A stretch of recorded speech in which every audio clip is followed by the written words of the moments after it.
Hello everyone, it's Sal, Stretford Post. How you all doing? And welcome to another episode of Breaking Dawn. I hope you're doing good. I hope you're doing fine. Thank you guys for joining me this morning, you absolute legends. I hope everything is blessed with you guys on this Wednesday morning. Of course, Wednesday is a very special day. It's the day we won a treble, guys. It was a Wednesday. It absolutely was. The 26th of May, 1999. I remember it like it was yesterday, guys. Man United won the treble, guys. Guys, before I start, please don't forget to subscribe to the channel, smash a like on the video, put your notifications on, all that lovely stuff. That'd be absolutely fantastic. Thank you so much, guys. Now, let's get into a little bit of action. Let's get into a little bit of Manchester United news. Of course, there's news every day surrounding Man United. We've got until the 2nd of February, until the window closes, of course, and Manchester United are yet to make one measly signing. I'm looking around and I'm seeing loads of teams doing business, and it's making me very, very not bitter, but fed up, you know, in regards to where are Man United going? In which direction are we going? Now, there's lots of talk about players. Of course, there's going to be lots of talk about players. There's lots of players that have been linked to Manchester United over the last, weeks now, you know, since the window opened. And Manchester United have not made one signing yet. In fact, they've lost targets. Obviously, Conor Gallagher was one of the targets, has gone to Tottenham Hotspur. Now, that doesn't mean that you sit back and you just rest on your laurels and you let things just drift away. Now, there's going to be a lot of talk about the summer. There's going to be a lot of talk about players coming in the summer, players going to be signing for Man United in this date, that date, down the road, kick the ball down the road FC. One of the players that Man United are talking about at the moment is Felix Nmecha. Felix Nmecha, guys, he's a 25-year-old who plays for Borussia Dortmund. And the central midfielder has been on Manchester United's radar for a while. Felix Nmecha. He is a central midfielder, defensive midfielder, and attacking midfielder. Can play all three positions. Valued at around 45 million. So that could be a huge stumbling block going forward. He's a German international, 6 caps for Germany, and 1 goal. Interestingly, he started his career off at Manchester City. Another good player that was at Manchester City that is no longer at Manchester City, who they shipped off, of course, guys. Juventus are also interested in a 25-year-old. However, Felix Nmecha, who's looking to leave Germany, would be interested in a move back to the Premier League, of course, guys. Very, very interesting, guys. Felix Nmecha, of course, rumors are circulating about a month ago that Felix Nmecha was looking for a transfer away from Borussia Dortmund. According to reports from England, he would be interested in moving back to the Premier League. Manchester United will attempt to sign Felix Nmecha next summer. Manchester United is said to have a strong interest in the national player, who is reportedly unlikely to be cheap. After maturing into a key player, his market value has risen from 28 million to 45 million euros. A year ago, he is unlikely to be available for less than 60 million euros, which is about 45 million pounds, of course. So 28 million euros a year ago, he was valued. Again, this is what I'm talking about, guys. He's 25 years old. This is what I'm talking about. You know, you snooze, you lose. And in football these days, and every day, to be honest, in many years, if you wait and rest on your laurels, players can increase. Their price can increase. Man United were linked with him last year. Man United, I mentioned him on this channel. I mentioned Nmecha on this channel. Man United were linked to Felix Nmecha last year. However, this is a transfer that could be a contingency plan. Man United are obviously looking at the likes of Elliot Anderson and Carlos Baleba and players of that ilk. Felix Nmecha will represent a backup plan, a contingency plan, obviously. Man United are looking to shore up the defense a little bit. However, Manchester United are more interested at the moment with Murillo of Nottingham Forest. Murillo or Nottingham Forest as a defensive option. The difference in the maker, though, he can play in an array of positions, including this central midfielder, the DM and the AM, and he can play as a centre-back. He's played there before. But Felix Nmecha will not be the top priority for Manchester United. The top priority at that midfield position is the likes of Carlos Baleba and Elliot Anderson. However, it's good to see that we have contingency plans, because Manchester United are going to need them, because when the World Cup starts, you know what's going to happen. It's going to be very difficult to sign players, given some of them may increase in value. Some of them may decrease. You never know. It's unlikely, but so most of them will increase in value, especially the likes of Elliot Anderson, etc., who are likely to start the World Cup. And England, I feel, have a very good chance of doing well and progressing in this World Cup, of course. But Felix the Maker on Manchester United's wish list, not this window though, absolutely not. Someone who is on Manchester United's winter window is, of course, Casado. Now, Casado I spoke about yesterday in regards to a potential move to Manchester United. A very, very talented young player. Only got 3 appearances for Barcelona last year. Has not been a starter for Barcelona, but Barcelona looking to load the old coat.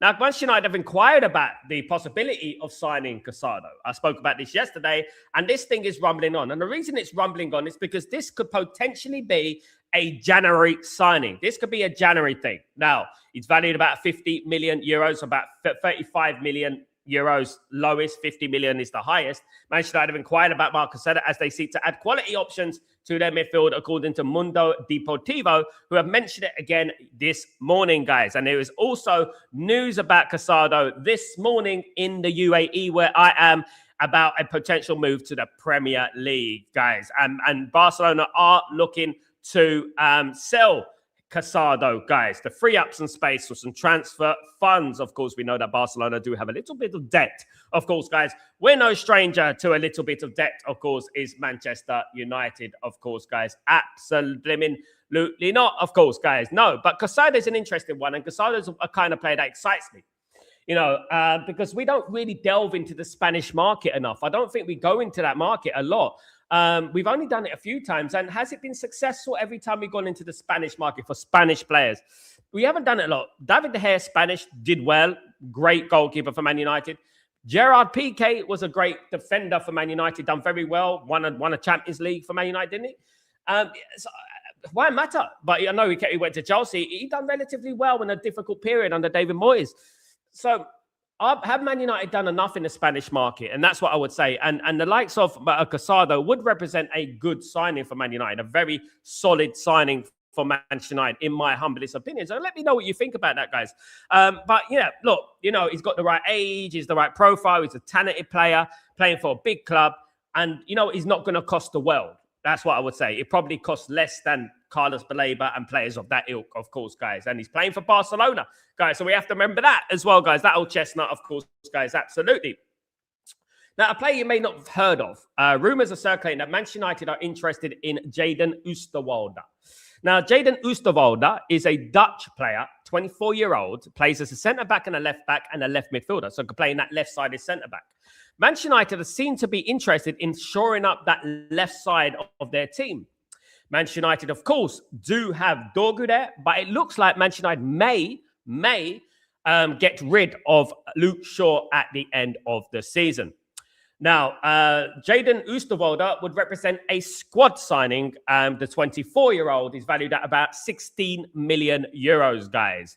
He's also fetched the interest of Crystal Palace, Roma, and Celta Vigo in Spain. He's a former Port Parma player, and he's currently playing for Fenerbahce.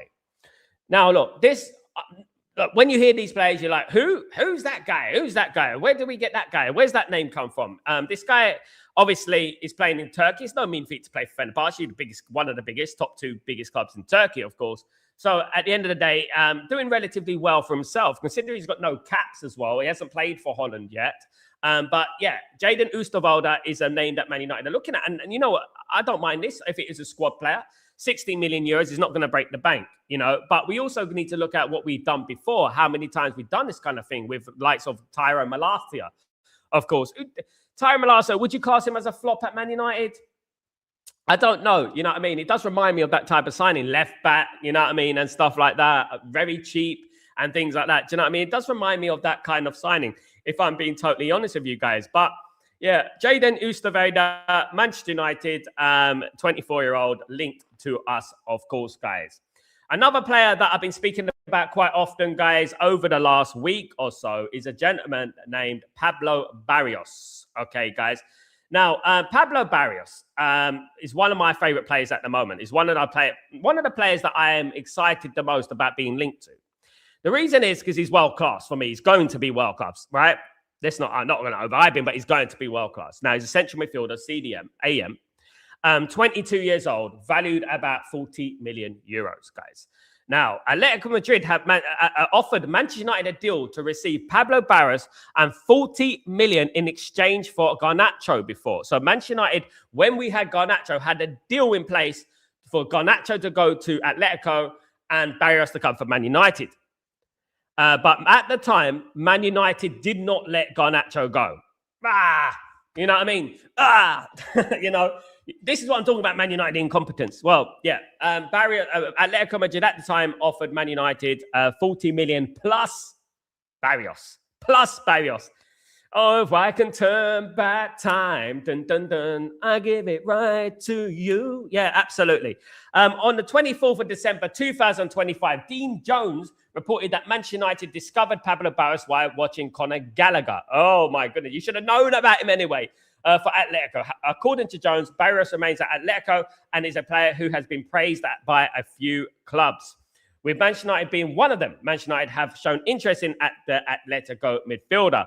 Pablo Barrios, of course, very, very talented individual, very, very bright future, of course, the Spanish international, of course. And this is what I'm talking about. Man United need to do more business in Spain, of course. And who's interested in Barrios? Who's interested in Barrios? The likes of Manchester City, Chelsea, and Tottenham Hotspur, of course, guys. Absolutely. Now, over the last week, we've been linked to Barrios, Nameka, Siddiqui, Gomez, Ruben Neves, Ruben Loftus-Cheek. There's been a number of midfielders that Man United have been linked to. Man United are desperate to reinforce that midfield before the end of this window. We are going to be linked to a lot of players. Man United have used Noah Siddiqui, in a deal with Ugarte, but that won't happen till the summer. Man United are speaking to Pablo Barrios and Nameka. And João Gomez is another player Man United have inquired about. However, João Gomez will be a little bit more pricier. João Gomez obviously plays for Wolverhampton Wanderers. João Gomez, Wolverhampton Wanderers, is a player of interest to Manchester United, according to various sources. Liverpool have also shown an interest in the 24-year-old midfielder. João Gomez, of course, another one of the conveyor belt of Wolverhampton Wanderers scouting genius, isn't it? Because Wolverhampton Wanderers, I don't know how they do it, but they seem to do it. I don't know how they do it, but they seem to get these players. Wolverhampton Wanderers seem to get these players from nowhere. They're scouting. Got to look at the scout of Wolves, the Wolves scout. There's the Brighton scout, and then there's the Wolves scout. Those scouts there, we've got to look at those scouts because they are absolutely killing it, guys, because they're getting players in. Obviously, they got Cunha, didn't they? They got Cunha, and we got Cunha. And they've had, obviously, Jota, God rest his soul as well. Jota was another one who was at Wolverhampton Wanderers, of course, guys. So they have had a lot of good players there. And also, guys, Ruben Neves. Ruben Neves was at Wolverhampton Wanderers as well. You know what I mean? So they have brought through so many good players. They've not brought through, but they purchased so many good players at a relatively cheap price.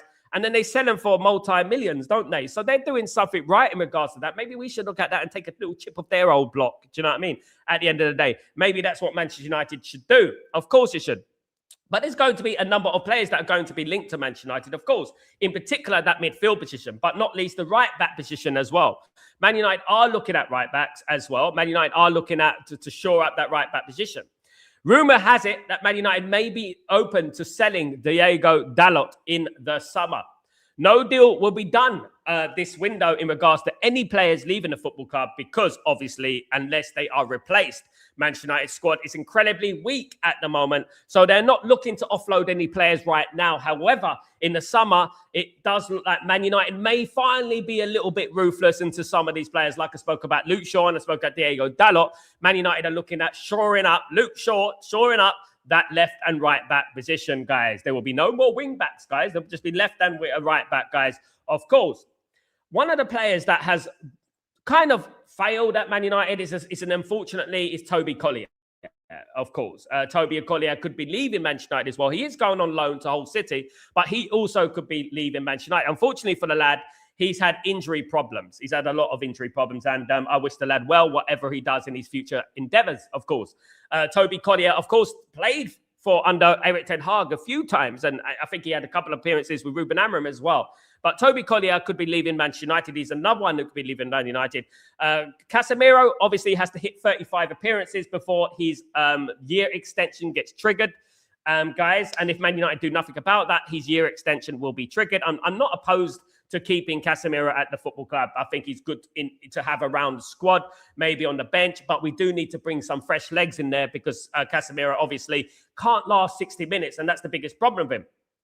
And one of the players that could replace Casemiro is, of course, Adam Wharton. We've heard this name so many times, haven't we, guys? Sources confirm that Crystal Palace have accepted they will lose Adam Wharton at the end of the season. Of course, I spoke months ago about Adam Wharton and not being sold in January. This has come to fruition. Of course, Adam Wharton gave Crystal Palace a gentleman's agreement about leaving Crystal Palace. He will leave in the summer, 100%, guys. He's leaving Crystal Palace. The top 6 clubs, all the top 6 clubs are interested, registered the interest in Adam Wharton, the England international. United view Adam Wharton as a primary target to strengthen their midfield during the rebuilding phase. Now, guys, what would be the dream midfield? We've said it many, many times. We can narrow it down, can't we? Baleba, Wharton, Wharton, Anderson, Wharton, Baleba, Anderson. We know those players. We know that's going to improve Man United. We know that will improve Man United. Manchester United continue to monitor Adam Wharton of Crystal Palace as one of 4 main targets to strengthen the midfield. And obviously those 4 main targets are Baleba, Wharton, Elliot Anderson, of course, guys. So those are the 3 main ones, guys. And then you get into like the Barrios and Kone and all these players that are going to be off the cuff, of course, guys. Absolutely. But he would be on a level of Anderson signing for me. I would prefer Anderson, of course, because I think Anderson's got more strings to his bow, if you know what I mean. He does more. It's going to be a little bit quiet in regards to Anderson. Nottingham Forest not doing as well. Of course, they had a good result against Arsenal at the weekend.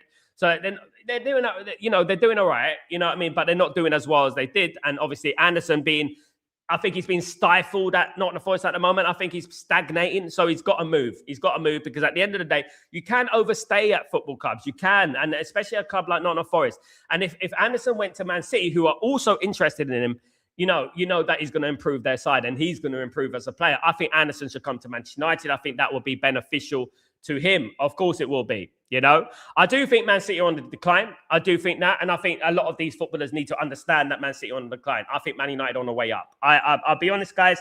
I know some people are going to think, Sal, you're being overly zealous again. You're being delusional again. I do think Man United are on the way up. I do think Man United are going to be on the way up. And I think Man United will get back to the promised land where we deserve to be. Of course, guys, it's the top of the tree. We own the Premier League, guys. 13 Premier League titles, 20 titles altogether. Of course, guys. And Man United do deserve to be where they deserve to be. Of course, guys. Absolutely. Players who could be leaving the football club again is Joshua Zirkzee. Joshua Zirkzee, of course, was linked to a move to Roma. However, that has not materialized as Roma have replaced him and will not be signing him now. They've got that position covered. But Zirkzee will be looking to leave the football club in the summer. Manchester United are reported to be open to offers in regards to Joshua Zirkzee, who it has not worked out for him the way he had planned. I just don't think he suits the Premier League, in my opinion. I don't think he does. I think he's too... I think he's more of a Serie A sort of player, if you know what I mean. A bit pedestrian and stuff. And we saw the level of the Serie A last night, didn't we? We saw the level of Serie A, didn't we? We saw Inter Milan. Man United will go to the Serie A and absolutely smash that league. That league is useless, guys. Look, guys, I've got Italian roots. I've got a wife who's Italian. My family's Italian, right? Napolitan and stuff. Number one, Napoli are better than Inter. 10 times. They would have gave Arsenal a game yesterday. Number 2, Serie A is not as good as not even in the top 3 anymore in leagues, in my opinion. However, let's get back to the story. Joshua Zirkzee could be is admired by a few teams. He was admired by Roma, of course, could still be admired by Roma, but right now Roma have covered that position and are looking to move on. However, the likes of Juventus are also interested in his services, in Joshua Zirkzee's services. So he's got an opportunity to go back to Italy, and I think that would be a good move for him, in my opinion, and I wish him all the luck. Another player that could be leaving in the summer is Manuel Ugarte. Manuel Ugarte has been linked to a couple of players, obviously a couple of teams. Of course, he's been linked to Turkey, going to Fenerbahce. He's also linked to Ajax. Now, Ajax have looked at the possibility of doing a loan deal, but Man United are not interested in a loan deal. Man United want the money for Zirkzee, for Ugarte or nothing. It's either the money or nothing. Otherwise, they're not going to sell him. Absolutely not. But Ugarte, of course, guys, I feel sorry for Ugarte. I mean, I was a big fan of Ugarte when he was playing for Sporting Lisbon, when he was playing for PSG. I was a big fan of Ugarte, but unfortunately, it just hasn't materialized for him, and it just hasn't worked out for old Ugarte. And sometimes it just happens in football, and it does look like he'll be leaving the football club in the summer, which means Man United needs to sign 2 or 3 minimum midfielders in the summer. Can we do that? Are we going to make a statement signing? Are we going to get Anderson? Are we going to get Wharton, Baleba, someone of that ilk, you know what I mean, coming through the door, guys? Of course, Anderson would be a fabulous signing for Man United, and that would mark a statement signing for Manchester United, of course, guys, absolutely. Big up the community. Hope you're doing well. Welcome, everyone. Let me just say hello to everyone. Hope everyone is blessed. Hope you're all doing well. Welcome to the stream, guys. Big up Albie. Thank you so much, Albie. Hey, Sal. Hope you're having a good day, mate. Can't wait to hopefully batter Arsenal on the weekend. Massive game. We're gearing up to that game, guys. Absolutely. Big up Benny. How you doing, my friend? Hope you're doing well. Big up Sam. Hope you're doing well. Happy New Week. How are you? Happy Sal, good Sal. How are you? Happy New Week. It's not yet a new week. New week is Wednesday. Big up, Benny, my friend. Good morning, by the way. I'm very well. Thank you, Sam. Hope you're well as well, my friend. I wouldn't mind the makeup. Good player, David. Good player. It makes me wonder what Man City are doing with these players, because they do, you know, there is such a thing that you can bring through so many players that you lose the bearings of who's good and who's not. And, you know, sometimes you have to cut it down. And Man City have lost a lot of good players, in particular over this last year. Do you know what I mean? Good morning, Black Sheep. How you doing, my friend? Hope you're doing well. Good to see you, of course. And good morning, the legend Tybog. How you doing, my friend? Hope you're doing well. Good to see you, of course. Big up, Black Sheep. Reading the ownership are in talks with Loftus-Cheek. Said it a week ago, 2 weeks ago on the show. Proper pissed me off. But this board don't care about football and trophies. They will be happy with all. Another exclusive from Stretford Post, guys. Mentioned it before all the media. Look at the thumbnail. Before everyone was mentioning it, guys. We broke the Ruben Loftus-Cheek one. It's disgraceful, but I wouldn't say that Ruben Loftus-Cheek is a terrible player. Ruben Loftus-Cheek is an England international, has recently been in the England squad, playing for AC Milan at a relatively high level. So I don't think the Ruben Loftus-Cheek thing is the end of the world. However, he's not a player that's going to get us to the promised land where we want to be. He is doing well in AC Milan, but as we know, obviously, as I spoke earlier about the Serie A is not as strong as the other La Liga and Premier League, for example. Ndidi, my goodness me, Ndidi has always been injury prone. This is the reason Man United didn't sign Ndidi about 5 years ago, because of it. I mean, 7 years ago, because he's injury prone. Man United shouldn't be doing that deal. Of course, the Besiktas midfielder now is a good player, was playing in the AFCON, but I just feel like we missed the boat on that one. And Man United, look, you know what this reminds me of? Guys, this does remind me, what was it when we signed that player? What's his name? He used to play for, can't remember. He used to play for Watford. What's his name? You guys in the South, I've forgotten his name. It slipped my mind. What's his name? Striker, who used to play for Watford. And we got him at a very, very late stage in his career on a cheap deal, of course. Big up, Max. How you doing, my friend? Hope you're doing well. Good to see you. Big up, Sanjay. Good morning. Hope you're doing well. Malasia has only played a few games, so yeah, I would say a flop. Yeah, absolute big flop. Not big, but because we didn't cost much at the end of the day. Big up Benny again. Big up Jamie. What's going on? Happy holidays. Oh no, it's not holidays, is it? At the end of the day. Big up SP family. Thank you so much, my guy. I hope you're doing well. Benny, to be honest, Sal, we will find it hard to attract top players unless we make Europe and the manager Benny, because obviously every single player, especially the likes of Anderson and Wharton, guys, are going to look at the situation at Man United. They're going to look at the context. And if you're looking at Man United at the moment, and then you're looking at Man City and Liverpool and Chelsea and stuff like that, are Man United attractive right now, this moment in time? You have to say no. Man United are not attractive at the moment. And that's because we haven't got a manager sorted. We're in disarray. Lots of rumours about the ownership. There's lots of noises, protests, of course. And obviously, the big question mark about Europe. Are Manchester United going to make Europe? And obviously, Manchester United have to make Europe. They have to make Europe because we've missed out on Europe this season. We can't miss out on Europe again, guys. It's going to be precarious. You know, all those teams, Liverpool, Chelsea, Arsenal and all that, they're getting 100 million from Europe. They're getting 100 million from Europe. They're getting all that money from them. And we're just sitting back getting further and further and further behind. You know what I mean? At the end of the day, you know what I mean? Big up Issa in the chat. Orient Igalo. Big up my guy. That is the one. Absolutely. Igalo. I remember it. It reminds me of that transfer, Issa. Absolutely. Big up my friend. Absolutely. Lofton and Jiggy, are we stoked now? Exactly. It's better than nothing, but this board keeps amazing incompetence. Exactly that type of. This is why they should not have took charge of this football club on their vanity project. This is exactly what it was. They cannot afford this football club, so they should not have taken this football club because they do not have the dough, the money. Well, they do, but they don't want to spend it to invest in this football club. And we'd said that from a long time. They don't have the money to invest in the football club. This is exactly what I was trying to point out yesterday. We're too busy arguing about ex-players and players arguing about little slandering playground stuff.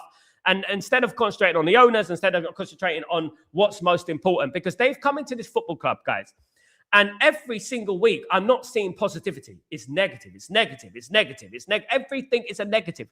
Everything is a negative. Everything about this football club is a negative. Nothing has come out the Glazers or Ineos. And I thought, that's positive. All right, you could say the regeneration, the reconstruction of the training ground, that's good. Yeah, that's a positive.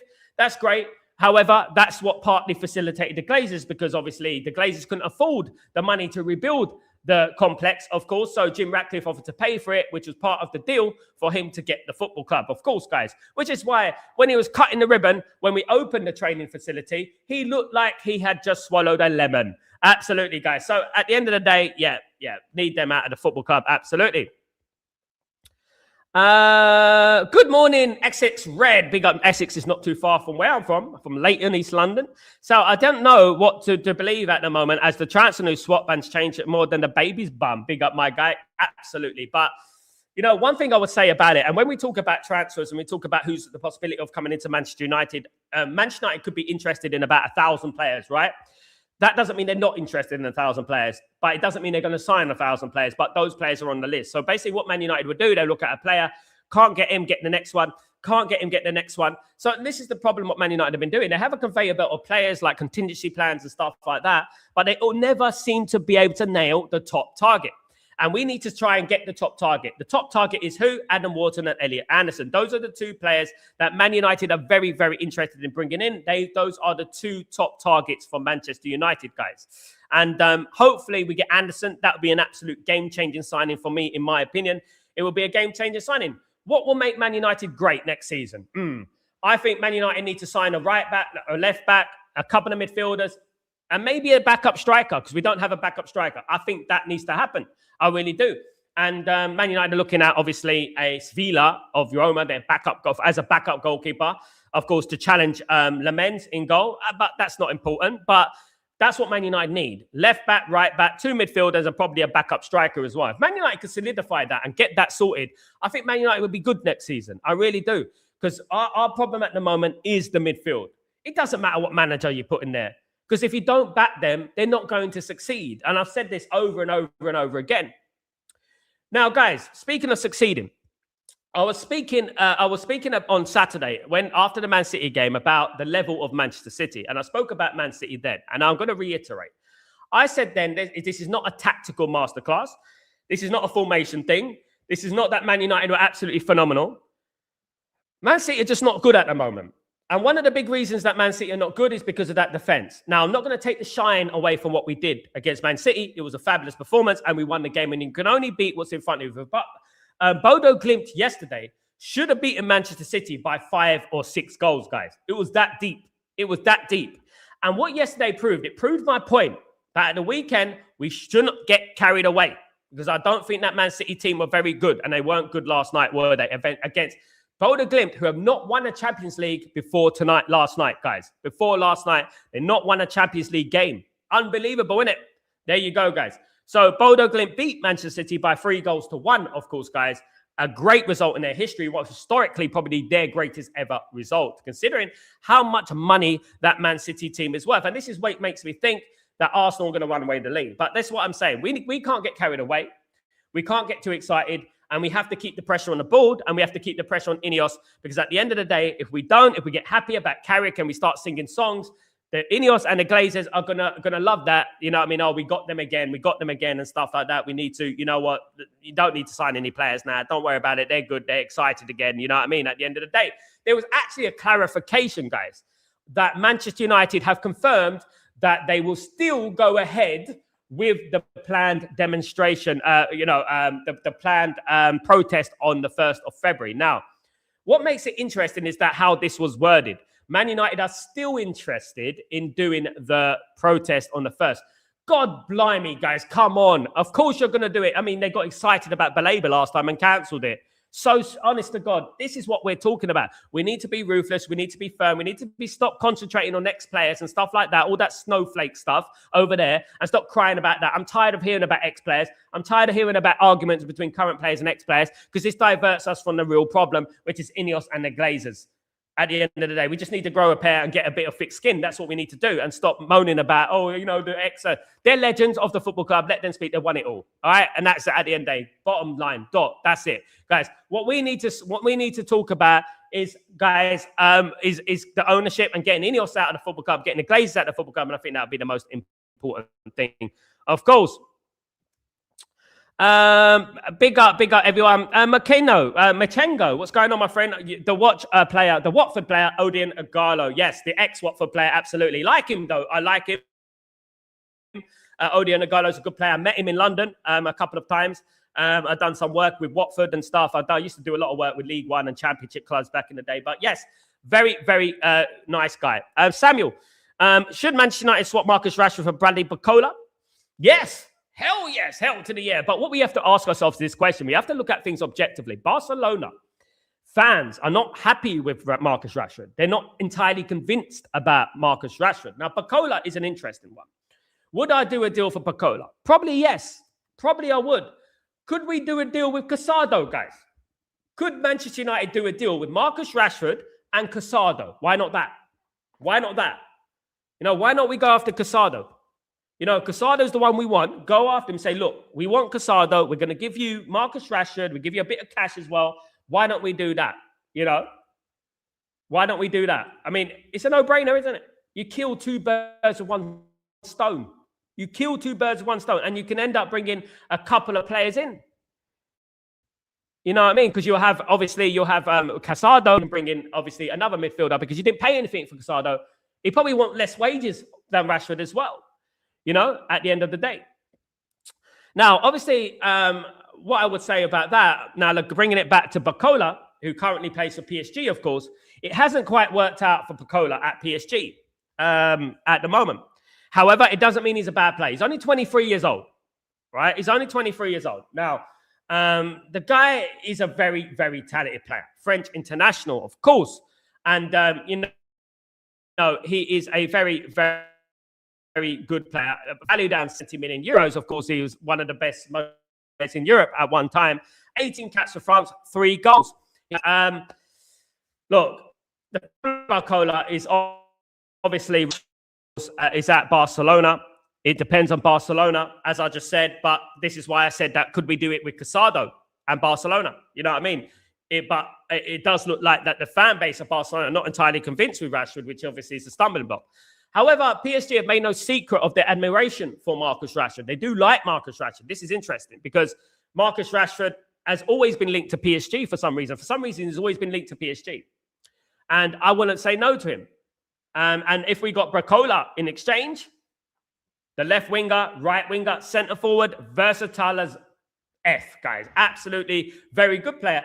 And I think it would be a good thing. It would kill two birds with one stone again, guys. But obviously, he is a winger, Barcola. And do we need a winger over a midfielder? I would much rather go to Barcelona and said, look, mate, is there a possibility we can get Casado and we can do a deal with Casado and Marcus Rashford? Could we do that? And that is an interesting one, isn't it, at the end of the day, guys, I would say. Big up, Samuel. Hello, Sal. Big up, M-Ski. What's going on, my friend? So you're right. We fans need to put all our strength on the hypocrite, stingy ownership. Imagine thinking of a transfer meeting in the middle of the January transfer window. Exactly. They had a meeting with, obviously, Michael Carrick this week, of course, probably about transfers. Probably going to tell him, oh, Michael, just to let you know, we're not going to get any transfers this window. Probably. I mean, you never know. Now, what's going to happen is that they met up with Michael Carrick this week to discuss transfers and the future of the football club. Now, what they've asked Michael Carrick is that his opinions on what the team needs. Obviously, Michael Carrick has been analysing the team and stuff over this last week or so.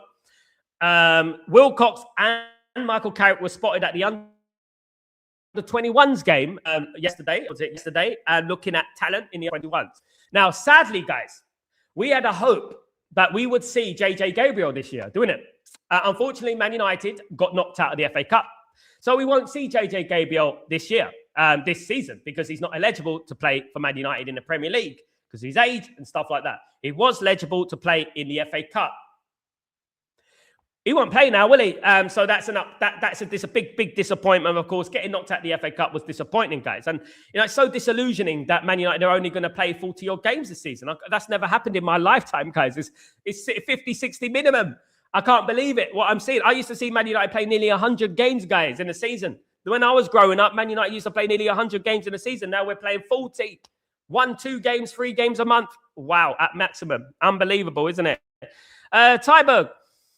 So they expect Carrick to get top 4, but they are not prepared to properly support him in this. The level of arrogance and ignorance is just beyond anything I've ever seen before. Probably the most arrogant, bald, ignorant board there has ever been. So what they're trying to do, Tyberg, my guy, is they're basically trying to do reverse psychology here. Trying to tell everyone that this team is good enough for Champions League. This team is good enough for Champions League. When we know full well this squad is not good enough for the Champions League. We know it's not. It's not good enough. Mentally wise, talent wise, we got a few good players. That's about it, guys. That's all we got. A few good players. But we know a few good players is never enough. You need a squad of good players, at least, and world-class players on top of that, don't you? But probably telling Michael Carrick what they expect for this season. They probably told him, we expect to get in Europe this season. Champions League is the goal. Guys, we got Arsenal at the weekend, right? I saw Arsenal yesterday, last night. They were in gear 1 against Inter Milan. They didn't even need to break a sweat. So don't worry about Arsenal. Arsenal are not going to be tired on Sunday. Inter Milan were a disgrace to football. Absolute useless. But Arsenal, we're playing them on Sunday, and it's going to be a difficult game for Man United. How do Man United approach this game? Low block, counter-attack. Easy. All right, Fulham's the game that I worry about with the day when they play the low block, how we're going to get rid of them. But back to your point, Tyberg, absolutely ignorance from the board, absolute delusions of grandeur. That is what it is at the end of the day, grandeur, delusions of grandeur. That's what they have.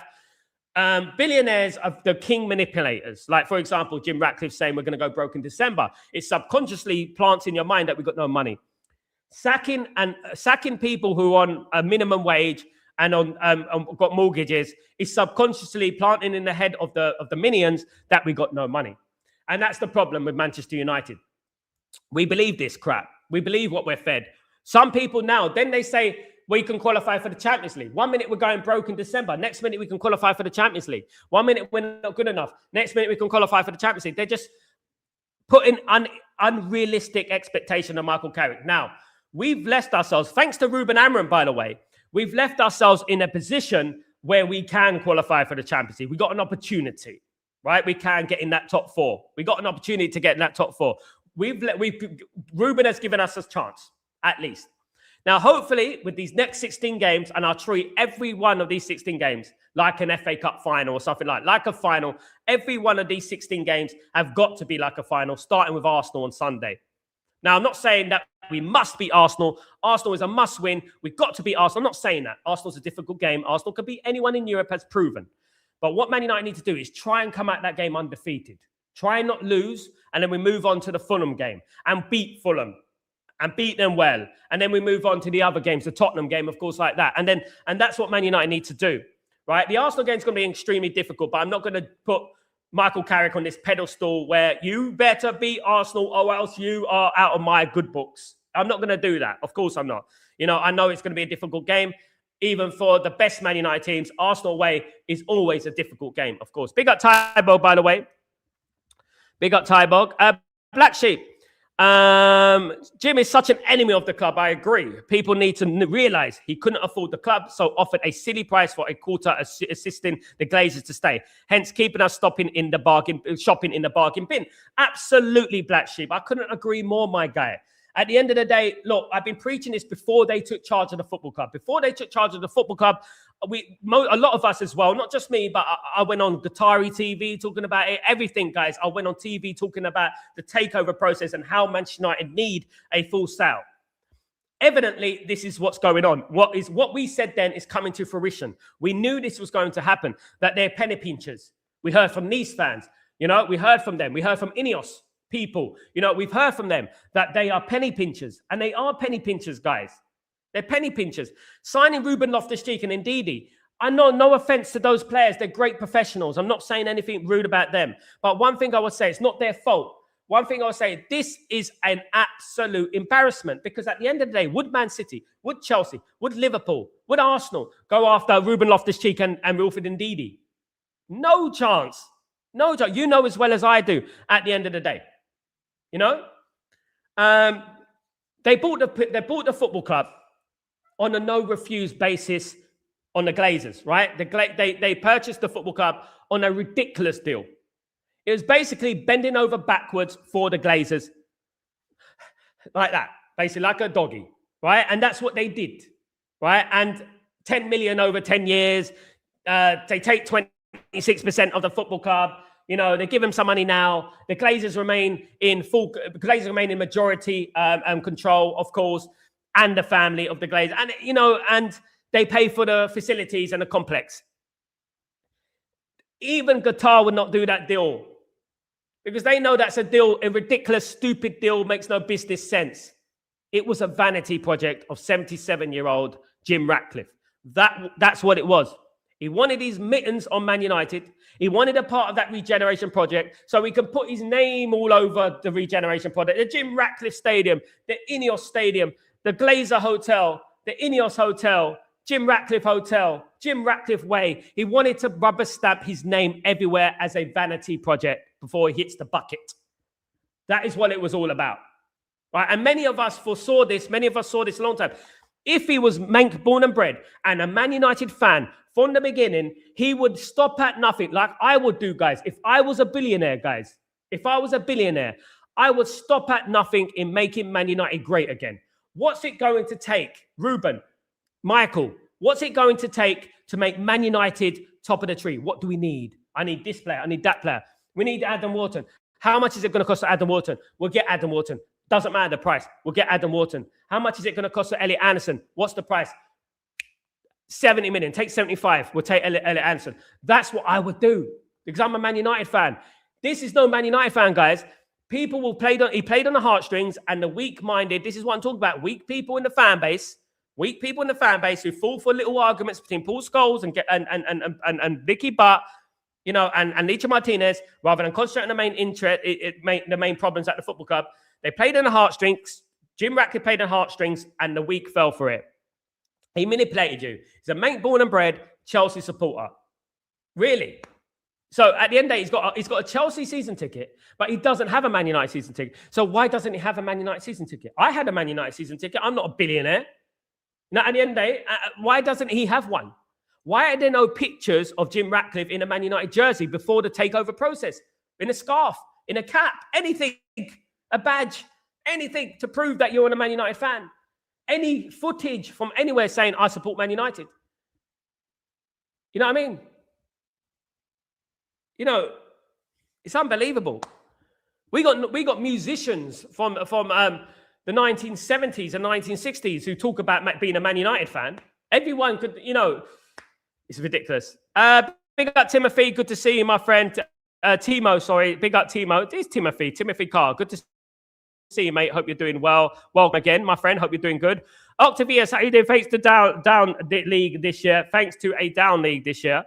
I wouldn't use that as an excuse, because at the end of the day, you can only beat what's in front of you. At the end of the day, everyone is down. So what do? We can't do nothing about that. The whole league is down. The whole football is down. Not only Premier League, the whole of Europe is down.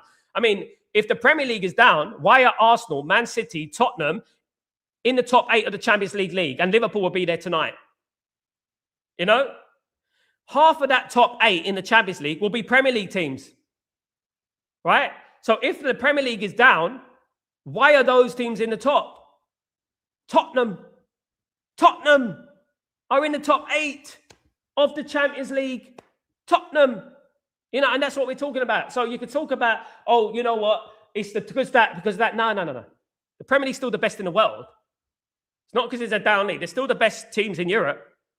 You know what I mean? They're still the best. They're still at the top. Arsenal were top of the league. Arsenal with a second string side yesterday went to Inter Milan, who were top of Serie A and were in gear 1, and absolutely swept them off the pitch. Didn't even break a sweat.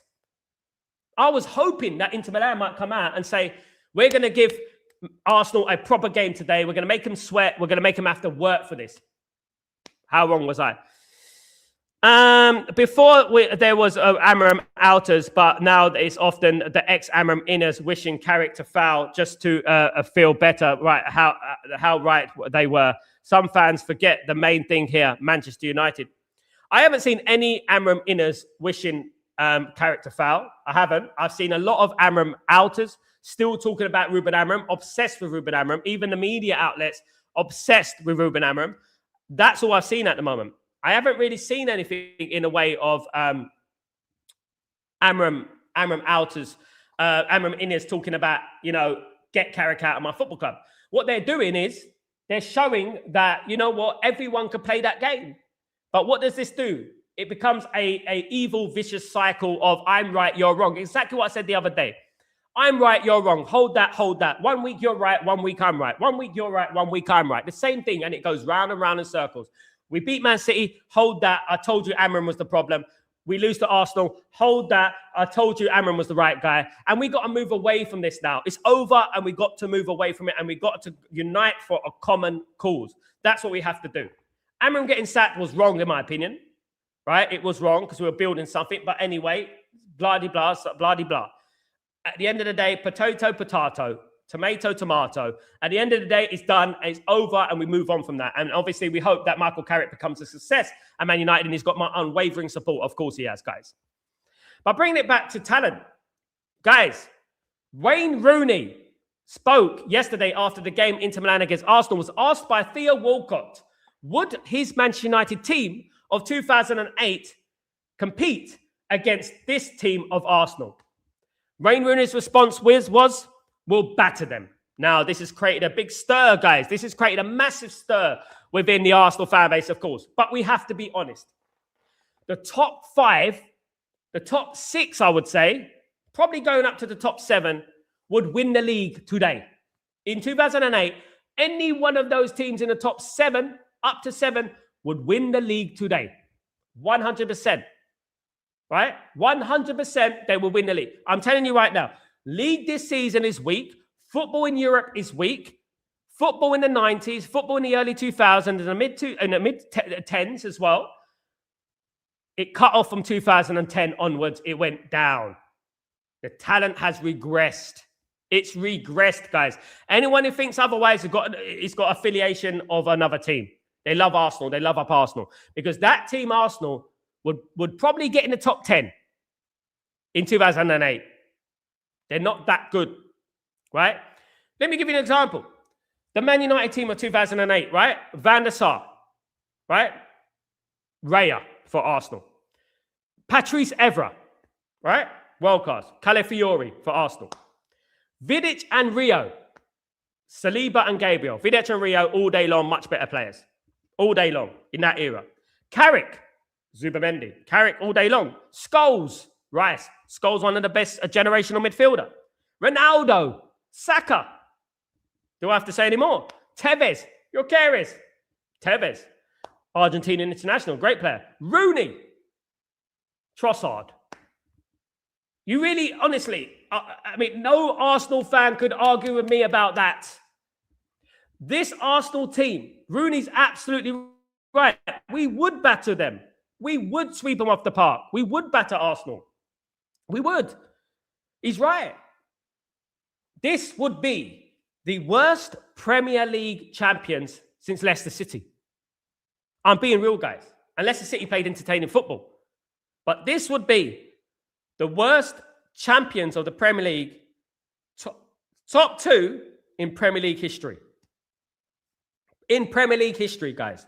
Top 2 in Premier League history. Now, Rooney's absolutely right. Rooney didn't say that to be banter. Rooney didn't say that to be an arsehole. But Rooney didn't say that to be, to get likes and clicks or rage bait. It's a fact. That Manchester United team had to compete against an Arsenal team that included Thierry Henry, that included Robin van Persie, that included Cesc Fabregas. You know what I'm saying here? You know what I mean? Proper world-class players there. And anyone who says otherwise, I mean, you just got an affiliation with Arsenal. To be honest, you got an affiliation with Arsenal, and I can't take it seriously, guys. At the end of the day, guys. But yeah, glad Rooney said that, because there's a lot of Arsenal gaslighters out there. There's a lot of Arsenal gaslighters who are trying to convince everyone that Arsenal are a scary football team. Let's see Sunday. Absolutely, if they're scary. Jamie, they bought the club on a Klarna, and now they pay for it. Until the debt is cleared, we're stuck in this vicious cycle. It's impossible to properly compete without properly backing the team. It's true, Jamie, because at the end of the day, it's like a race, isn't it? You're there on a 100-meter sprint. And next to you, got Usain Bolt, you've got Linford Christie, whoever it is, right? You're there. And then the gun goes off, and the sprinters run, right? You are still there. And you're telling everyone else, run. People are telling you, run, go, run, run. You're going, don't worry. We're going to walk to the right destination. We're not going to run to the wrong destination. And that's exactly what we're doing. And they're getting further and further away from us. We're never going to catch them. Once they're getting 100 million, 100 million, 100 million in the bank, we're never going to catch them. You know, at the end of the day. Football, though, making it back, football has regressed, in my opinion, having watched football since the beginning, the birth of the Premier League. Football has regressed. It is probably the worst it's ever been, in my opinion. So I don't see anyone. Look, the only thing is about Arsenal, they're most consistent. That's it. I don't look at Arsenal and think, wow. If you say that you haven't watched football a long time, I'm telling you right now, you can say what you want. You can lie about you watched football since then. You have not watched football a long time. You think, wow, to that Arsenal. If you go, wow, Arsenal is so amazing. Arsenal is so scary. You have not watched football a long time, and I do not take your opinion very seriously. I may look at you and go, okay, mate. You know, but no, mate. This Arsenal team are not even the top 5 Arsenal teams in Premier League history, guys. You know what I mean? I'm telling you, not top 10 in Premier League history. You know what I mean?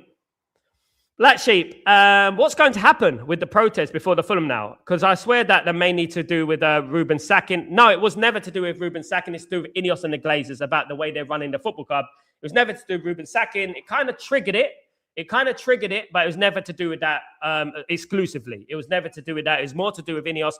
Before, they were protesting against the Glazers. And I was saying it in the last protest that they need to protest against Ineos because Ineos are acting as a shield for the Glazers. So we got to take away that shield. Jim Ratcliffe said himself, from his own words, guys, that if the pressure gets on the same level as the Glazers, he would leave. It's time for him to leave.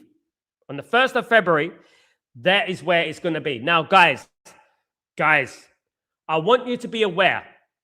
Before the 1st of February, there will be a lot of spin from Ineos, right?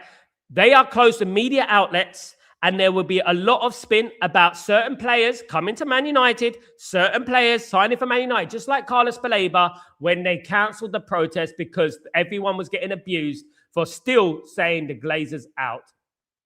You know? So at the end of the day, watch what's going to happen, guys. I want you to be aware. Be woke. Be awake in the right way. They are going to spin things a couple of days before that protest, guys. They're going to be linked to a player, whether it be Anderson, whether it be Wharton, whether it be, we got a fee agree, whether we're close to the deal. Protest will get cancelled. Transfer will get cancelled. Man United won't sign anybody. They've got until the 2nd of February to sign someone. But even if they do actually sign someone, guys, I don't want us to be overly giddy. I don't want us to be weak. I don't want us to be easily manipulated. This is a manipulation tactic, and they want us to just shut up. That's what they want us to do. They want us to shut up, and they don't want us to speak. You know? Glazers out, Ineos out, all day long. Never stopped. Every single day. United is broken. #. And that is what it is. Every single day with me. I have not flip-flopped from that from the beginning to now. Since 2005, when I was at Old Trafford with my green and gold scarf, I have not flip-flopped from that. Glazers out, and now it's Glazers and Ineos out. You know? Benny, if we were debt-free, the time over, they would have been untouchable. When Alex Ferguson was in charge of Man United, obviously Man United, a public trading company, so everyone could take charge of Man United and anyone could put money into Man United and buy shares at the time. These days, Matt, you can't do what the Glazers did, which is basically get out a loan, put it on the football club, and use the profits of the football club to pay off the loan in a simplistic way, not paying off any capital on that loan. And the loan has obviously gone up to $1 billion when it was 450 million or something like that back in those days, 2005. Now it's 1.1 billion. Before they came into the football club, Man United could cherry pick the most talented players in Europe if we wanted to. We never did it. We could have done it. We signed the odd good player, but we signed special players. We signed like Wayne Rooney. You know what I mean? For example, Rio Ferdinand, for example. We would spend the money what is deserved to spend the money. We had the money to go out there and cherry pick any player we wanted. Now, let's not forget, guys, there was no FFP and there was no PSR then. Yet Man United could have went out there and bought all the best talent in the world. We were so rich. We had money falling out our backside. You know, we were so rich. We accumulated so much money organically, by the way. Right? We accumulated so much money. We could have got anyone we wanted to. The only thing that would stop us is, for example, Alexandre Del Piero, when Juventus got relegated because of corruption. Alexandre Del Piero just chose to stay at Juventus to help them get promoted because that's his club. And we tried to sign him. That's the only way that, you know what, we couldn't get a player. But Man United could cherry pick every single player in Europe if they wanted to. We were so rich that we did not need the Glazers at the football club. It's the thing. We did not need their debt. We had none. We had no debt. We did not need them. If we didn't have the Glazers, I'm telling you right now, guys, let me tell you right now, I'm telling you right now, Man United will be absolutely similar to what we were. We were still winning. Still winning. We have the right people in charge, you know, and that's what we're doing. Because all this accumulation and the domino effect of failure for Man United, it's come from the Glazers originally, and now it's coming from Ineos. Now, we thought it would be, but it's the worst it could be. We're the bottom of the pit with the Glazers. We're not even close. We didn't even know that the Ineos are even worse. You know what I mean? And this is what I'm talking about. Mad. But Sal, fans still fall for the PR. Look how the fans asked for the last protest to be cancelled. Yeah, I mentioned it because of all the news where was signing for Labour, 20 years of this PR tricks and fans fall for it. Some fans do fall for it. And you know what else they fall for it? And they did it yesterday, even on my stream. You know what they did yesterday? They fell for the Paul Scholes, Nicky Butt, Licha Martinez debacle. They fell for that old snowflake little argument. Oh, he got called a name. Oh, poor him. Who cares, man? Go and win a title. And no, Simon Jordan said it. I don't agree with everything Simon Jordan says, but Simon Jordan said it. Go and win something, prove them wrong. Go and win a league, prove them wrong. And then if they carry on attacking you, then you can say, oh, this is wrong. This is an agenda. And this is the thing with us, Black Sheep. This is the thing. We're so easily manipulated, whether it be transfers, whether it be a diversion tactic like the Paul Scholes and Nicky Butt thing, that kind of thing. We get diverted. We'll be arguing with someone. We want Glazers out, so we want Glazers out. And then we'll be something floating in the air like a little flower or something. We go, oh, what's that? Oh, and we're completely distracted by the main problem at the football club. We need to be more aggressive. We need to be potent. We need to be scary as a football club. That's what we need to be. At the moment, we're not. We're soft touch. Fred the Red FC, teddy bears. You know what I mean? You know, mascot FC. We're just not there, guys. We're too soft. Peekaboo FC, secret players. You know, all these lies are manipulation. Manipulation, secret players create debate. Secret players create talking between fans, right? Secret players, right? So talking between fans. Is it him or is it Waff Loftus-Cheek? Is it Ndidi? Is it Ruben Neves? Is it this? Is it that? Now, instead of focusing on what the real issue is, which is the Glazers and Ineos, we're talking about a secret player. All right? That dies down. Now that dies down, we're talking about Nicky Butt and Paul Scholes and Licha Martinez arguing amongst each other. We never focus on the right thing. We can never focus on something for a few days, guys. You know, we get a buzz. We get a boost. Red Bull FC. We start talking about, we want Glazers out, Glazers out, Glazers out. Glazers out. United is broken, it's trending. And then a few days later, we're talking about, oh, Paul Scholes and Licha Martinez and Nicky Butt. As far as I'm concerned, I have no affiliation with any of these players. I said it. Once Ruben Amorim was sacked, I have no affiliation with these players because these players have sacked numerous amounts of managers, not challenged for a league title, not challenged for a Champions League. I'm not interested. I don't care. Go and win something. Stop crying, man. Stop crying. We're Manchester United. Stop bloody crying. Go and win the league. Go and win the Champions League. You know, because that's what we used to do. We used to have a lot of abuse, a lot of hate. But you know what we do? We bloody win. You know, I know it's unfair. I know that. And I say that. It's unfair on him and this and that. But it has diverted the attention away from the Glazers and Ineos, hasn't it? You know, who cares? Someone can't call me. You know what I've been called on this stream? You know what I've been called on the social media? Far worse than that, mate. Do you think I care? Do you think I care? There's been legendary people in this fan base that don't like me, has called me in loads of names, right? That are respected people in this fan base who don't like me because I've got a platform and this and that, you know, and I'm friends with Mark Goldbridge and all this nonsense and stuff like that. You know, they don't like me because, you know, certain things, and I respected them. And they've called me bad names. It doesn't bother me. I don't care. I'm a human being. Manchester United will be here long after I'm gone. My opinion is nothing compared to that of Manchester United. I'd rather be proven wrong 1,000 times out of 1,000 if it meant Man United being successful. You know, that's all that matters for me. Crying over spilt milk, crying over baby little arguments, pub talk, and we're getting diverted by that. We have insulted Nicky Butt and Paul Scholes more than we have insulted the Glazers and Ineos this week. I've heard worse things said about Paul Scholes and Nicky Butt, who are legends, by the way, of Manchester United. If you don't think they're legends, get out of here. But what I would say, seriously, I've heard more insults to Nicky Butt and Paul Scholes, right, than I have in Ineos and the Glazers this last week. You know, and it makes me think, what is wrong? It makes me feel disillusioned by what's going on. You know, we concentrate on the wrong things, guys. We are manipulated FC. That's what we are. We concentrate on something for a few days, but our attention span is not great. We can't attention, guys. F-. You know what I mean? At the end of the day. Absolutely. Big up my friend Marcus. How you doing, brother? I hope you're doing well.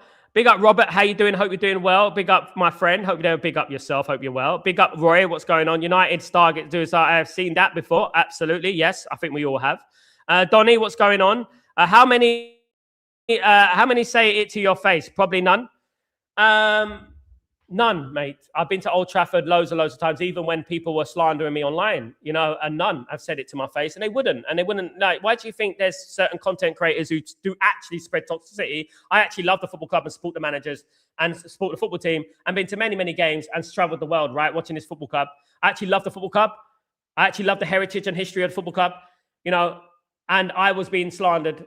But if the likes of, I'm not going to mention names, but other content creators who hoped we lose so that certain people will get sacked, can go to Old Trafford untouched. If the Glazers can go to Old Trafford untouched, do I take them seriously? No, don't care. Because this club is a mess from top to bottom, you know, at the end of the day. You know? Guys, listen, I tell you one thing. I didn't have a pot to piss in when I was growing up. Not a pot to piss in. I still tried to make it to Man United games. I had nothing, guys. I would go to Man United games without a jacket in January, February, soaking wet, coming from London. You know what I mean? Things I used to do for this football, they wouldn't even understand. And you know what? At the end of the day, they would never understand it, you know? But none of them said it from my face. What I've been called, guys, you wouldn't even believe what I was called. Guys, I'm not saying I'm coming here and saying I'm bloody the perfect, I'm an oracle of life. I'm a human being at the end of the day, and that's what it is. But this is exactly what it is. It's exactly that. We're concentrating on the wrong things, arguing amongst each other, divide and conquer. An old political technique that they do for many, many centuries now. Divide and conquer. You know what I mean? Big up, Donny. Good to see you. Black Sheep, 20 years Sal Glazers have left the stadium to rot, put us in billion debt, paid $1 billion in interest out of our own money, sold a quarter to Jim and pocketed that, and fans still go to games accepting it. Exactly that. Now that the Boulder Glimp has embarrassed City, do we still think Carrick is genius in the derby and not that we played on an embarrassingly bad City team? Now, Dark Wolf, if you watched the game on Saturday, you would realize that I said we shouldn't get carried away with this because that Man City team is rubbish. Let's not overly exaggerate here. I did say it on Saturday, and lo and behold, they should have lost by 5 yesterday to Bodo Glimt, and they should have lost that 5 against Man United. There's no manager who's going to come into Man United and be at Man United for a few days and is going to tactically engineer this miracle, right? It's called a bounce, number one, and it's called a very, very poor Man City team. Now, big test on Sunday. Arsenal away, one of the hardest games in the league. Great. I'm not going to hold Carrick accountable if we lose that, because anyone can lose to Arsenal. But we got to definitely go out and beat Fulham and Tottenham, because I'm not going to hold anything accountable. Ruben Amorim beat Arsenal with 10 men. I could say that. You know what I mean? I can easily say that, of course. That Ruben Amorim beat Arsenal with 10 men. We can all go there. We can chew gum and walk at the same time. Fuck Scholes and Nicky Butt. I think he will. I think they would say it to his face, though, Donny. No, let's not say fuck our legends, because they are actually legends. Licha Martinez is not a legend. All right, let's just say that. It was bullshitty. I don't agree with it. But at the end of the day, it's snowflake territory. It's weak, Donny. It's weak. We're concentrating on Nicky Butt and Paul Scholes, and we're not focused on the Glazers. But Nicky Butt and Paul Scholes would say it to their face. Trust me. That's a different. Reva, I agree with you, Sal. Ineos are a bit are happy with all this attention off them with the Scholes like. Exactly that, mate. Exactly that. And we're still going on about it. Good morning, Reva 7. I will not be manipulated, guys, by that nonsense. You know. Hit the like button, folks. Another great show, Sal. Big up Benny, my friend. Absolutely.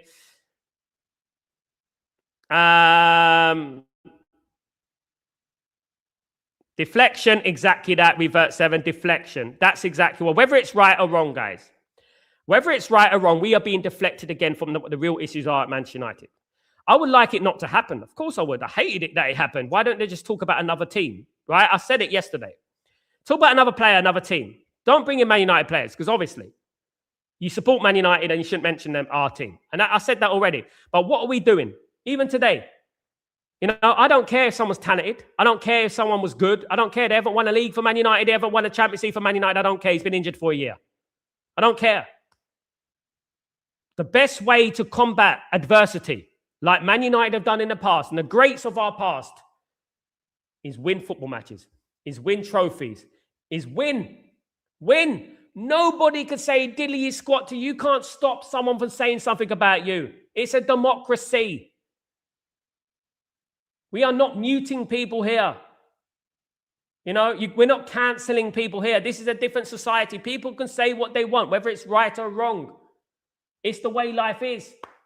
But we used to pick ourselves up and we used to say, okay, you say that about me. I'm going to do this. I'm going to win titles. I'm going to do this and stuff like that. And that's what we should do. And what we as fans, we can disagree with something, but we got to say that's not important at the moment. 1st of February is a protest. Right? And we need to concentrate on getting the Glazers out and Ineos out. I'm sorry, but F all that business, that nonsense behind the scenes. I don't care. I don't care about that. I don't care. I wasn't attacking. I didn't say you was, Matt Dark Wolf. I was painting out how fandom gets over. Yo, I agreed with you, Max. I was just giving you an example. I didn't say you offended me. I don't get offended, mate, like that. No, mate. Big up Dark Wolf, my friend. Big up Mixology. I know. Big up. I know you weren't, mate.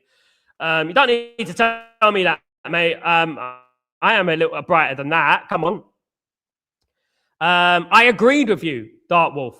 I was just saying that, did you watch the game when I was doing a watch-along on Saturday? I said the same thing as you. I said, don't get carried away. Let's not get overly excited. Let's not get overly zealous, because the Man City, they had, obviously, they had a young defense, a very makeshift defense. And it was a weak team. And I said it back then. And I didn't see that Man City team as being a threat. They weren't good. And it proved it yesterday.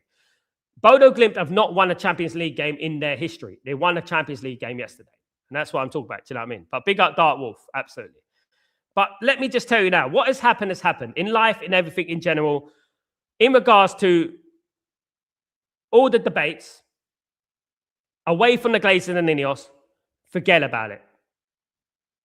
Because I actually think that Nicky Butt and Paul Scholes contributed to Nietzsche Martinez, in my opinion, getting a man-of-match display against Man City. Why, when Bruno Fernandes gets criticised, does he all of a sudden become the best player in the world again? I know he's a great player, but all of a sudden he gets criticised by Roy Keane and goes on a winning run. Goes on this run. Why do we need ex-pros to give us a boost? We don't need to do that, do we? Go out there, win football matches, challenge for the Premier League. I don't care how good you were, how crap you were. Guys, at the end of the day, what it's all about is winning Premier League titles, winning Champions League. Then nobody can say, did he squat to you? Paul Scholes won 11. Nicky Butt won about 7, 8. Go and do it, guys. Go and do it. Prove to them that you know what? We all know that Leach is a great player. I know that he's a good player. Leach is one of the best defenders in the Premier League. I've said it over and over and over again, one of our best signings. And yes, they should have targeted other players before him. But my advice to everyone, arguing amongst ourselves about this nonsense, which it is, by the way, handbags at 10 paces, that's what it is at the end of the day. Calling someone a short, it's stupid, guys. It's weak. It's weak. You know, and we just need to move on from it and concentrate on getting the Glazers and Ineos out and supporting Michael Carrick on Sunday, which is most important, guys. We're playing Arsenal on Sunday. Massive game on Sunday, guys. Huge game on Sunday. We have to make sure we get out of that game unscathed. If we can get out of that game unscathed, we could play Fulham. We beat Fulham. We played Tottenham. We beat Tottenham. Happy days, guys. That is what it's all about. That's what I'm talking about, guys. That's what we need. That is what we need. We don't need arguing amongst each other, right or wrong. We don't need drama. We don't need Netflix FC. We need a couple of things. Glazers, Ineos. Win a game on Sunday. Support your manager. As we've always done on this channel, guys. From the beginning, we can hold our head up high that we supported the manager. That's what we've done, guys. From the beginning. The manager who gave us an opportunity to qualify for the Champions League this season. Guys, absolutely. And that is what it's all about. I would love the fan base to unite for a common goal, which is focusing on the one thing, of course, and getting the ownership out. I would love that if we all had a common goal. I mean, the elitists, the Red Devils that have been going for years and years and years, decades and decades and decades, to unite and stop and set aside our differences. Because at the end of the day, we're not going to progress if we carry on arguing with each other. Divide and conquer, like I said. We're not going to progress if we keep arguing and keep bitching about each other. You know? Big up, Timothy. If we keep bitching with each other, the Glazers just looking at that like this, as they've always done, guys, and laughing about it. And that's what we're doing. If you don't like something, don't watch them. If you don't like something, don't watch them. Don't give them a platform. Don't give them the clicks. Don't give them the likes. They'll fall apart and their show, their podcast, or whatever will disappear into the abyss. You know, that's what happened. You know? But we feed into it. And that's the thing is. And we need to move on from that. And the great people, the people on massive platforms, the biggest and the best, have said exactly what I said. Mark Goldbridge has said exactly what I said. You know, the real Man United fans are saying exactly what I said. You know? Chidosi, if we beat Arsenal, we can make European football. It'd be fantastic, Chidosi, if we beat Arsenal. I think we can anyway make European football. Even if we don't, if we draw, that would be acceptable for as long as we don't lose. What I would say, my biggest problem, Chidosi, is the low block teams. Is the Fulhams, is the Bournemouths, is the Wolves, is the Brentfords. Those are the teams that I get concerned about. I don't get concerned about Arsenal, funny enough, Man City, Chelsea, Liverpool. I don't get concerned about those teams, funny enough. I get concerned about the Fulhams, the Bournemouths, the Wolves, the Brentfords, the Tottenhams, because we have a bad record against them, the Evertons. The teams with a low block that we can't articulate a way to get through the low block, unfortunately. This has been going on for over a few years now. Ever since Sir Alex Ferguson left, we've had an inability to combat the low block. You know what I mean? And that's been the problem. We've had that inability to do that, unfortunately. But guys, I want us all to unite for a common goal. What has been done is done. It won't happen again. And we move on from it, right? Now we support the manager. Now we support the team against Arsenal, and we focus on that game. And that is what I'm going to be doing from this day forth. Focusing on the next game. 16 finals for us, guys. 16 finals. We have to get as many... How many games do we have to win from that? 14? 13, 14 games? It's going to be a tough ask, guys. It's going to be a tough ask. Can we do it? Nothing's impossible in football. As Ole Gunnar Solskjaer said, mountains are there to be climbed, isn't it? Let's see if we can do it, guys. And let's see what we can do. Guys, glory, glory, Man United all day long. Whether we disagree or agree, got a lot of love for every single person in this community who I feel was a small community, but we're growing day by day, and it's the best community. Realist football knowledge there is, guys. I want to say thank you to everyone joining me today. Really appreciate you. Please, guys, if you could kindly, some people haven't done, but please could you smash a like on the video, guys. Please, could you do that for me, guys? And please, could you also subscribe if you're new? And we go from there, guys. And we go from there, of course, guys. I really appreciate every single one of you, guys. And big respect to you all. Let me just read that. Sharafuddin. Big up, Sharafuddin. Hope you're well. You said it's all noise and Glazers are playing us, meeting upon meetings, no improvements in the transfer. We need CM, not meetings, and ex-players bullying Martinez and others, bringing players to the team. It's all a big smoke screen in regards. I'm not saying that they're not interested in players, but they are interested in players. But they're not trying hard enough to get those players. In regards to Martinez, again, it's a manipulation thing, and we're falling for the old chestnut again, diverting our attention away from what the real problem is. I don't care about handbags at 10 paces. In fact, I think annoying someone, upsetting someone improves performance. There's for you.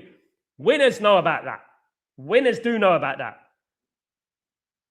What do you think the saying, someone gives you lemons, you make lemonade? What do you think that saying comes from? What do you think that saying comes from? Go out there and use that as fuel to prove everyone wrong. That's what you do. Adversity to the stars, my friend. Adversity to the stars. At the end of the day, that's what it's all about. Guys, thank you very much. Have a great day, great night, great evening, wherever you are in the world. Keep your notifications on and we'll be live later on for Chatterbox.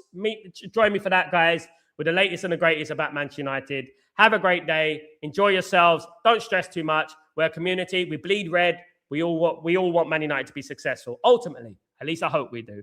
Guys, take it easy. I'll see you soon. I'm Sal Warner. This is Breaking Dawn. Peace.